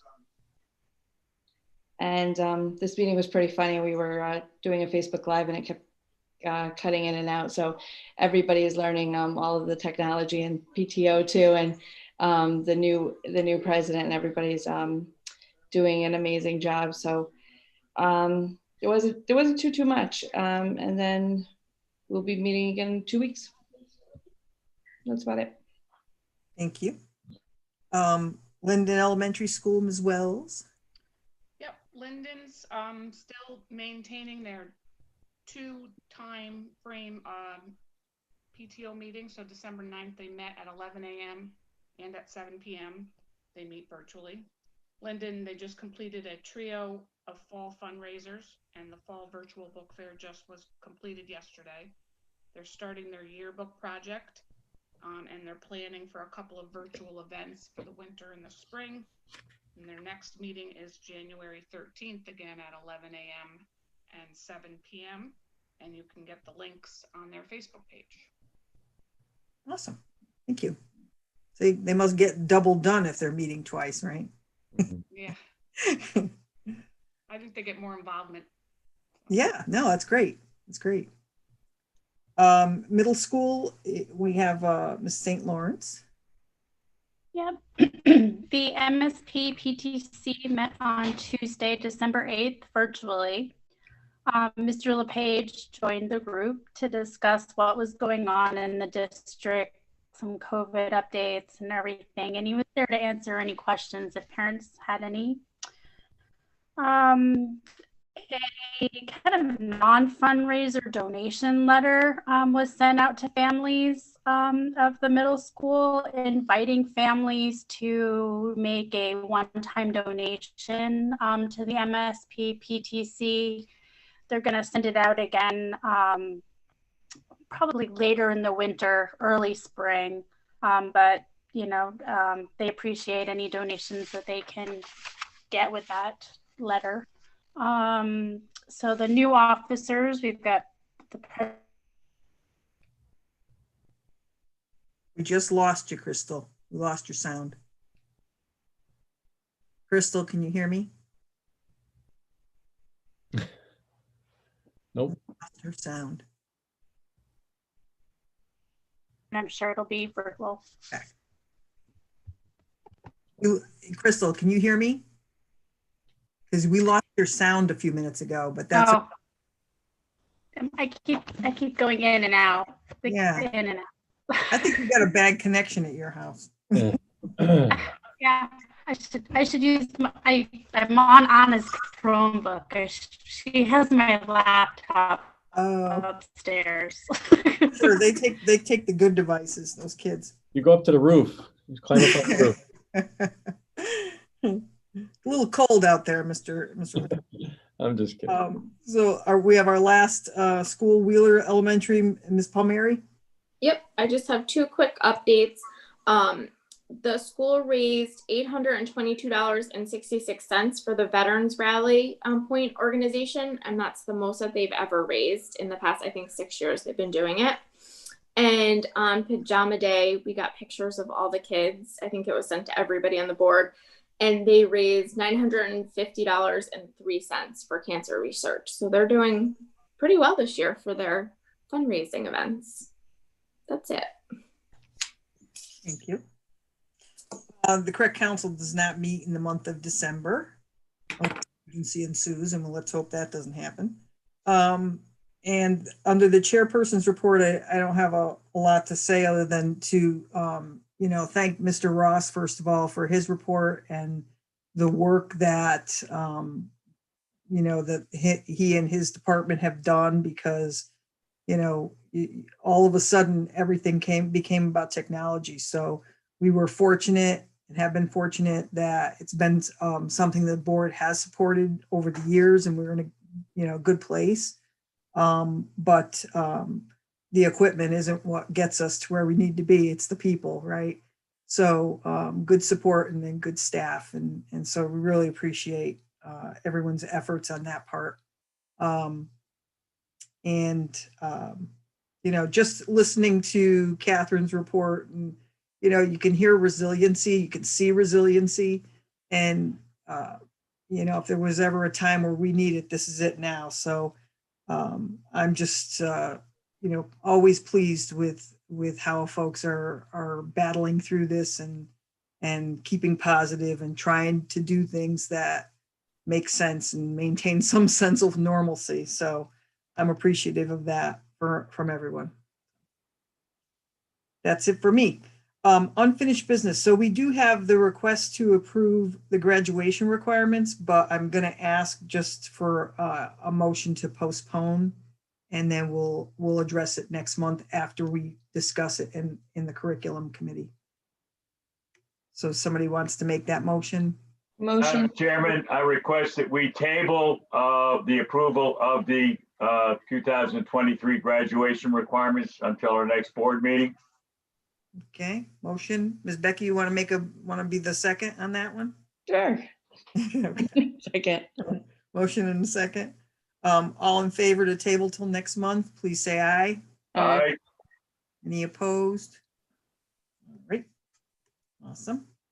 That brings us to new business, board open forum. Anybody have anything they want to toss out there for the good of the order? I had a couple little things. Oh, well, one little thing. As far as I know, and Kathy, maybe you could speak to this, I believe the COVID testing is still scheduled tomorrow for Plainville, right? We've been having it once a month. I believe it's tomorrow, 9 a.m. to 12 or 1 p.m. at the senior center. Yes, I believe that's right. So just to make everybody aware that you go to the senior center between 9 and 1 tomorrow for COVID testing. And then just a question. I know I did see the email, Steve, about shutting down the 3 days early. Is there anything on shutting down afterwards, similarly, to Thanksgiving, or what's going on? Because I know, a lot of people, their jobs are closing down until after Christmas. Parents have to make, plans or whatever. I was just wondering what the difference would be between this and Thanksgiving. I haven't made a decision at that time. That's kind of what I shared in my last message about that. But, I'll be communicating with Shane from the health department and looking at how things are going. The difference would be, I'm hoping if a family celebrates Christmas together, that would be on, the Friday, the 25th, obviously. And then there'd be about 10 days before coming back. If they're going to some big New Year's Eve bash, it would be foolish to do that, first of all, and I hope they won't. But I don't have plans at this time, I guess, is my short answer. But I'll let families know with sufficient notice if a change is going to be made to extend that. I know there's been a few districts around the state for different reasons, largely staffing, that have closed, from Thanksgiving till Martin Luther King Day. So there's a whole gamut. New Haven hasn't been in person since March. So it's just, it's all dependent on your community and what you're able to do and what it makes the most sense for safety and what's best for kids and families, and staff, of course. We're at the heart of all decisions as well. So short answer is I don't have that answer yet, but it'll be based on continuing discussions with Shane. I wouldn't say he supported the 3 days before the break, but he wasn't opposed to it. So that's about as good as I get from Shane when he, if he stays silent on it, that's about as good as you're going to get for approval on a closure. So yeah, I think, I was just wondering because we know symptoms come back for 14 days, and we saw, the letters coming through the email of cases after Thanksgiving. So, and I know that like Community Health Center, they're doing a great job at getting response times back to families from what I'm hearing at the state level. But their information to go to the state is taking a little time. So I think we're seeing more letters of, this person was identified closer to Thanksgiving. But I was really surprised seeing today, I think Plainville's up 171 cases in just the last 10 days. So community-wide. So it's we've definitely been getting a lot more cases in town. So yeah, I'm just wondering where we stood on that. We'll keep everyone updated with any changes as soon as possible. Anybody else? Board open forum? No. It is not the month for our special ed report or turf committee. So that brings us to our policies. Mr. Lewandowski, do you want to touch base on any of these individual policies at all as we go through them, or do you just want to, what's your thought? I'm not muted. Good. I don't think I need to go through any. There was a lot there, so I know if you're still reading, that's fine. A lot of it was just keeping up with legislative changes. And to the point that was made, the policies are important. The unfortunate thing is the same policy can be rewritten every 6 months, sometimes with legislative changes.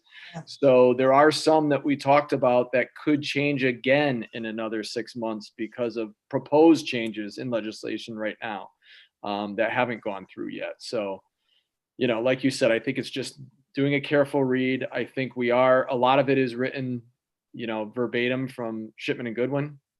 There are some that obviously we change to fit Plainville's needs as well, just with some of the semantics, but most of it is just legislative language that Shipman and Goodwin has suggested and recommended. Right. And some of these are revised and some of them are new to us completely. And I think it's just because we did switch service too, that maybe is a little bit of the Yep. there, right? Okay.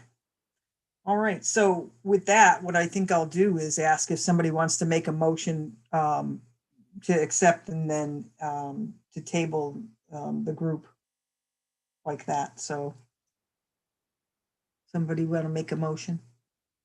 Okay. So yeah, Madam Chairman, I move that we table the readings of the 9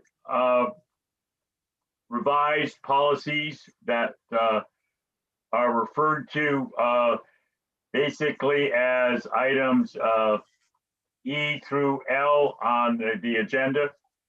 I think we approve them first. Or do you want to approve them or table them? Well, we want to make a motion to approve and then a motion to table. All right. So I'll make a motion to approve the 9 policy revisions. Okay, and now can I have a motion to table? I will also make a motion to table those same 9 resolutions. All right, and is there a second? Second. Second on the table. All right.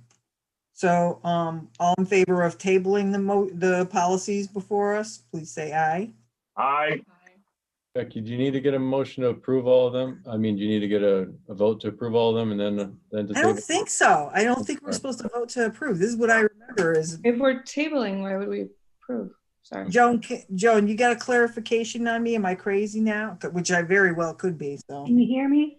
Yep. Yes. Okay, when you're approving first, you're basically saying that the board approves of what is before them. Then you table it because you want to hear what the community or others want to say about it. So should we have voted on the approval? Yes. Yes, because you're saying that you agree with those policies. Okay. All right. Then I have it mistaken. So we approve them and then we get the community input? Sorry, I just want to make sure I understand it's correctly. We're not accepting them, we're approving them. Okay. Right. You're approving what is before you. Yeah. And then you're going to table it so then the community can Look at it. yeah, can then look at them. I'm gonna have to look it up in Robert's rules, because I swear we used to do something different. You know, that was 100 years ago. It's probably wrong then too, so who knows? Given that, I apologize for the confusion. There you So, go. Buster, I'm gonna ask you to rescind your motion to table. Can you? All right. Yeah, okay, if you want to do it that way, just stick Yeah. with the motion to approve. Yeah, Okay, so I amend my motion just so that we approve the 9 policies. all right. And now the second to approve the policies. Rebecca, you want to do that one? No, I'm sorry, question, sorry for the silly question. What's the difference between approving Mhm. and accepting? Because the way I'm hearing it sounds like we're, saying we're approving them, we're saying this is how they are, and then asking for, it sounded a little backwards, and I'm sure it's just I'm new and understanding it wrong, but I just want to have an understanding. To my knowledge, there's no difference between approving and accepting. I thought it was the same thing. Right, you're approving and/or accepting what is before you. You're basically telling the public that you agree with what is in the policies. Or But we're any not voting on changes it. Or any eliminations or any of that. It's a preliminary approval, so the Right. the formal final approval will come at the next meeting at the second.